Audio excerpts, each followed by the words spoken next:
ایران نے جوابی کارروائی کی ہے، اسرائیل پہ حملہ کیا اور بڑی پیش رفت ہوئی ہے۔ مشرق وسطیٰ کی جو صورتحال ہے اس میں دھماکہ خیز تبدیلیاں ہوئی ہیں۔ F-35 گرا ہے یا نہیں گرا ہے، کس ملک کا سفیر رات میں 5 بار اٹھ کر بھاگا ہے، اور سمجھیں اسرائیل کا پینٹاگون کیسے نشانہ بنا ہے۔ ان تمام معاملات پر آج ہم بات کرنے جا رہے ہیں۔ صورتحال یہ ہے کہ وعدۃ الصادق کے نام سے ایران نے جوابی حملہ شروع کر دیا، بیلسٹک میزائل بھیجے ہیں، پورے اسرائیل میں گرے ہیں، تل ابیب نشانہ بنا ہے، سائرن بجے ہیں، لوگ گھروں سے نکلے ہیں، بھاگے ہیں۔ آپ سمجھے کہ ان کی جو وزارت دفاع ہے اور وہاں سے بیٹھ کر جو ساری منصوبہ بندی ہوتی ہے، پوری دنیا میں حملے منظم کیے جاتے ہیں، جس طرح سے غزہ کو ملیہ میٹ کیا تھا وہاں تک میزائل پہنچے، اور اسرائیل کی وزارت دفاع نے اب تک 4 اسرائیلیوں کی ہلاکتوں کی تصدیق کی ہے۔ 80 سے زائد افراد کے بارے میں کہا ہے کہ وہ ان حملوں میں زخمی ہوئے ہیں۔ کئی فوجی عسکری تنصیبات نشانہ بنی ہیں، عمارتیں گری ہیں، گاڑیوں کو نقصان پہنچا ہے۔ یہ وہ باتیں ہیں جو اسرائیلی میڈیا اور مغربی میڈیا تسلیم کر رہا ہے۔ کتنی باتیں چھپائی گئی ہیں اس کے بارے میں ابھی تک کوئی بات نہیں کی گئی ہے۔ اس کے ساتھ ساتھ جو امریکی سفیر ہے جو اسرائیل میں تعینات ہیں اور اسرائیل کی سرپرستی کرتے ہیں، ان کی جانب سے ایک دلچسپ بیان سامنے آیا، اور وہ یہ ہے کہ گزری شب بہت بھاری تھی، 5 بار بستر سے اٹھا اور پناہ گاہ میں جا کر چھپنا پڑا۔ اس کی وجہ یہ تھی کہ جو ایرانی میزائل تھے وہ وہاں پر گر رہے تھے۔ تو یہ صورتحال رہی ہے، گزری شب اسرائیل پہ بہت بھاری تھی اور پورے اسرائیل میں حملے ہوئے ہیں، اور یہ حملے ایسا نہیں کہ رک گئے، یہ مزید بھی ہونے جا رہے ہیں۔ اور اس میں آپ کو ایک دلچسپ بات بتاؤں، جو میزائل ایران نے استعمال کیا اس کا نام ہے خیبر۔ خیبر بنیادی طور پر اگر آپ اس کا پس منظر جانتے ہوں تو مدینہ میں جو یہود کی آبادی تھی وہ خیبر کے قلعے میں رہتے تھے، اس کو سیدنا علی اور صحابہ اکرام نے فتح کیا تھا، تو اس مناسبت سے اس میزائل کا نام خیبر رکھا گیا۔ اور آج جو خیبر میزائل ہے وہ ایک بار پھر تل ابیب پہنچا ہے اور وہاں پر اس نے نقصان پہنچایا ہے۔ پاکستان کا کیا کردار ہے؟ پاکستان کے حوالے سے بہت بات ہو رہی ہے۔ پاکستان نے اقوام متحدہ میں بڑا زبردست دبنگ بیان دیا ہے اور کہا ہے کہ اسرائیل نے ایران کے اوپر جارحیت کی ہے، ظالمانہ حملہ کیا ہے، اور یہیں تک محدود نہیں رہا، اظہار یکجہتی کرتے ہوئے کہا کہ شام پر بھی اسرائیل حملے کر رہا ہے، لبنان پر بھی کر رہا ہے، یمن پر بھی کر رہا ہے، اور کہا ہے کہ ان حملوں کو رکوایا جائے، یہ سراسر ظلم ہے، زیادتی ہے۔ اس کی وجہ یہ ہے کہ آپ اگر تھوڑا جانتے ہو، نیتن یاہو کا 2011 کا ایک جو ویڈیو بیان ہے، انٹرویو ہے، وہ وائرل ہے۔ اس میں نیتن یاہو نے بولا ہے کہ ہم کسی بھی اسلامی ملک کو ایٹم بم کے ساتھ لیس نہیں دیکھ سکتے، ایران کو تو بالکل نہیں دیکھ سکتے، اور اس کے بعد پاکستان دوسرا ایسا ملک ہے، وہ بھی ہمارے لیے خطرہ ہے۔ تو یہ دو وہ ممالک ہیں جن کو نیتن یاہو اپنے لیے براہ راست خطرہ سمجھتا ہے، اور ان کا ایٹمی پروگرام ان کی آنکھوں میں کھٹکتا ہے۔ بلکہ 80 کی دہائی میں پاکستان کے ایٹمی پروگرام کو تباہ کرنے کے حوالے سے ہندوستان اور اسرائیل نے مل کر ایک سازش بھی کی تھی، لیکن پاکستان نے بروقت کارروائی کرتے ہوئے اس کو ناکام بنا دیا تھا۔ اس ساری صورتحال میں سعودی عرب کے بادشاہ شاہ سلمان کا بہت بہترین بیان سامنے آیا ہے، اور وہ بیان یہ ہے کہ وہ عازمین حج جو اس وقت ایرانی ہیں اور سعودی عرب میں مقیم ہیں، انہیں کہا ہے کہ جب تک ایران کے حالات معمول پر نہیں آتے آپ ہمارے مہمان ہیں، آپ کا ہر طرح سے خیال رکھا جائے گا، آپ کو بالکل بھی ایران جانے کی ضرورت نہیں ہے۔ یہ خیر سگالی کا پیغام ہے جس کے پوری امت مسلمہ پہ بہت اچھے اثرات مرتب ہوں گے۔ اور اس میں یہ بات بھی یاد رہے کہ سعودی عرب، شام اور دیگر اسلامی ممالک نے بھی اسرائیلی حملوں کی مذمت کی، اور ایران کے ساتھ انہوں نے کہا ہے کہ یہ زیادتی ہو رہی ہے،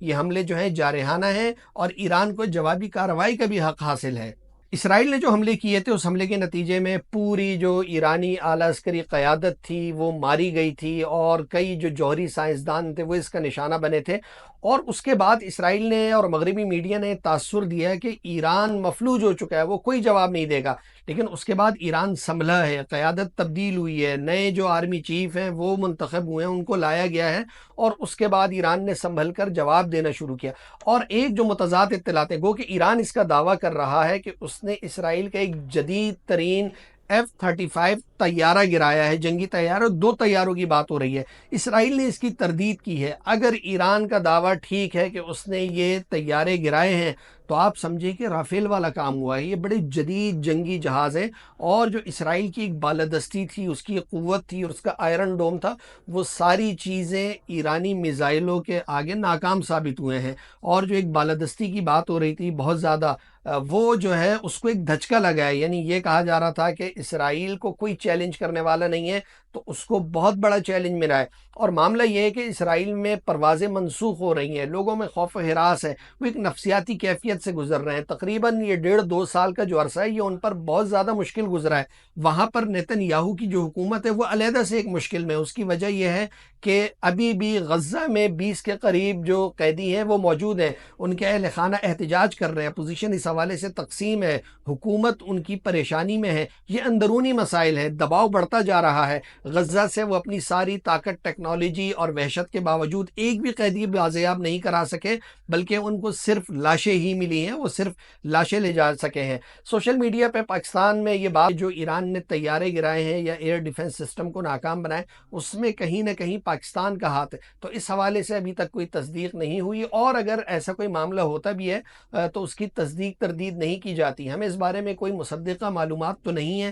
صرف سوشل میڈیا پہ یہ بات ہو رہی ہے کہ پاکستان جو ہے اس نے ایران کی کچھ نہ کچھ مدد کی ہے۔ بہرحال آنے والے وقت میں یہ بات جو ہے تصدیق کے ساتھ سامنے آ جائے گی کہ آیا پاکستان کی کوئی مدد شامل تھی یا نہیں، لیکن یہ بات یاد رہے کہ 70 کی دہائی میں جب مصر اور شام نے اسرائیل پہ حملہ کیا تھا تو اس وقت ذوالفقار علی بھٹو کی حکومت نے کچھ ایئر فورس کے پائلٹس وہاں بھیجے تھے، جنہوں نے کئی اسرائیلی جنگی طیارے گرائے تھے، اور اس جنگ میں انہوں نے اپنا بڑا نام بنایا تھا۔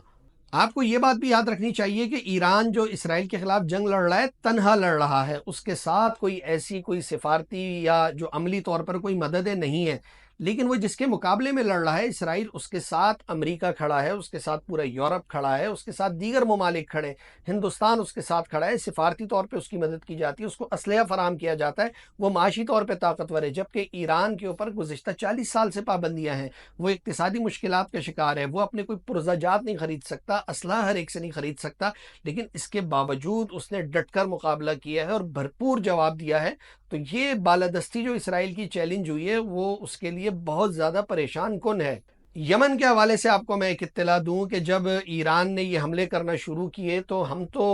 پاکستان میں ہم یہ ہوتا ہے کرکٹ میچز کے لیے سکرینز لگتی ہیں نا، تو بھائی یمنیوں نے کیا کیا، انہوں نے بڑی بڑی سکرینز لگائیں، ہزاروں کی تعداد میں لوگ پہنچے، بڑی سکرینز پر انہوں نے جو ایرانی میزائل ہیں ان کو دیکھا، ان کو ویلکم کیا، اس حملے کے اوپر انہوں نے نعرے بلند کیے۔ اسی طرح سے ایک دلچسپ ویڈیو اردن کی وائرل ہے۔ اردن کی جو حکومت ہے وہ تو اسرائیل کی مکمل طور پہ سہولت کار ہے، شاہ عبداللہ جو ہیں وہ تو مکمل طور پر اسرائیل کے دوست ہیں، اس کے ساتھ کھڑے ہیں، لیکن جب یہ ایرانی میزائل جا رہے تھے اور چونکہ وہ اس حدود کو کراس کرتے ہیں، بلکہ کئی بار ایرانی میزائلوں کو تو وہیں پہ گرایا بھی جاتا ہے، تو جب یہ میزائل وہاں سے گزر رہے تھے تو نیچے ایک شادی کی تقریب جاری تھی، اور اس میں جب لوگوں نے دیکھا میزائل گزر رہے ہیں تو وہ شادی کی تقریب چھوڑ کے ان میزائلوں کو دیکھنے لگے، اور انہوں نے اپنے ترانے اور گیت گانا شروع کر دیے اور نعرے لگانا شروع کر دیے کہ اسرائیل کے اوپر کسی نے حملہ کیا۔ تو یہ جو امت مسلمہ کی حکومتیں وہ تو بالکل ایک الگ طرف کھڑی ہیں، لیکن جو عوام ہیں وہ اسرائیل کے خلاف بہت زیادہ جذبات رکھتے ہیں، اور وہ مکمل طور پر اس وقت ایران کے ساتھ کھڑے ہیں۔ فرقہ وارانہ اختلافات اور معاملات بھی موجود ہیں، اس میں کوئی شک نہیں ہے، اور وہ بہت سارے مسائل ہیں، یعنی ایران کی پراکسیز شام میں، یمن میں، لبنان میں اس نے بہت زیادہ مسائل بھی پیدا کیے ہیں۔ شام میں ایران اور روس کے تعاون سے لاکھوں شامیوں کا قتل بھی ہوا ہے، مارا گیا ہے، لیکن اس وقت جو صورتحال ہے ایران کو اسرائیل کا سامنا ہے تو لوگ عوام اپنے اختلافات بھلا کر ایران کے ساتھ کھڑے ہیں۔ کچھ لوگ اپنا فرقہ وارانہ اختلاف ضرور لے کر آئے ہیں اور وہ اس موقع پر بہت ساری باتیں کر رہے ہیں، لیکن مجموعی طور پر لوگوں نے ان کو رد کیا ہے۔ جو عام لوگ ہیں وہ ایران کے ساتھ کھڑے ہیں، اور وہ سمجھتے ہیں کہ اسرائیل نے جو مظالم کیے ہیں غزہ پر، لبنان پر، دیگر شام پر ان کے حملے، اس کے نتیجے میں جو بھی چھوٹا موٹا جواب مل رہا ہے، جس درجے کا مل رہا ہے، بلکہ اچھا جواب ملا ہے، تو اس کو بھرپور طریقے سے سراہا جا رہا ہے۔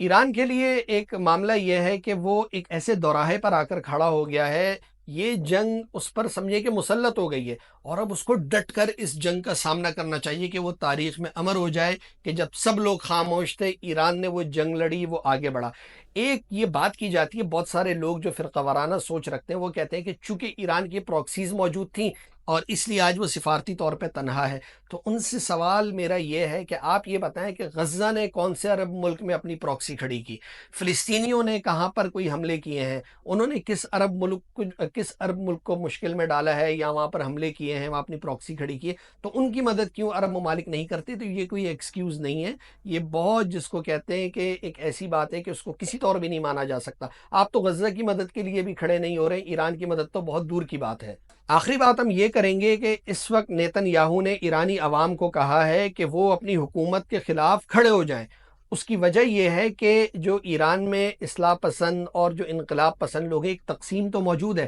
اور یہ جو ایران میں انٹیلیجنس کی معلومات فراہم ہوئی ہیں بنیادی طور پر یہ وہی لوگ ہیں جو انقلاب مخالف ہیں، اور ایک بڑی تعداد ہے ان کی۔ تو اس وقت نیتن یاہو کی کوشش ہے کہ کسی طرح سے ایران میں ایک رجیم چینج ہو، لوگوں میں تقسیم گہری ہو۔ نیتن یاہو نے بولا ہے کہ ایرانی حکومت الگ ہے، عوام الگ ہے، اور ہم عوام کے خلاف نہیں ہیں، ہم ایرانی حکومت کے خلاف ہیں۔ تو وہ اس کو بھی ایک موقع کے طور پر دیکھ رہے ہیں کہ کس طرح سے وہاں پر بھی ایک رجیم چینج لایا جائے، اور وہاں پر ایک ایسی حکومت لانے کے لیے کام کیا جائے کہ جو اسرائیل کی دوست ہو۔ ماضی میں بھی کئی بار کوششیں ہو چکی ہیں ایران کے خلاف، وقتاً فوقتاً وہاں سے اس طرح کے معاملات ہوتے رہتے ہیں، لیکن اب تک ایرانی حکومت نے اس کو ہینڈل کیا ہے، اور امید یہ ہے کہ اس مشکل صورتحال سے بھی وہ نکل جائے گی اور وہاں پر یہی حکومت برقرار رہے گی۔ لیکن ایرانی حکومت کو ایک یہ بات ضرور سمجھنی چاہیے کہ اس کو مسلم ممالک کے ساتھ اپنے مراسم ٹھیک کرنا ہوں گے۔ اپنی پروکسیز اب تو خیر وہ ختم ہی ہو چکی ہیں، اور یہ مزید مستقبل میں نہیں کرنا ہوگا، اور یہاں پر جو عوام ہے ان سے روابط بنانے ہوں گے، ان کو یقین دلانا ہوگا کہ ایران ان کے لیے خطرہ نہیں ہے۔ اگر ماضی میں کوئی چیز غلطیاں ہوئی ہیں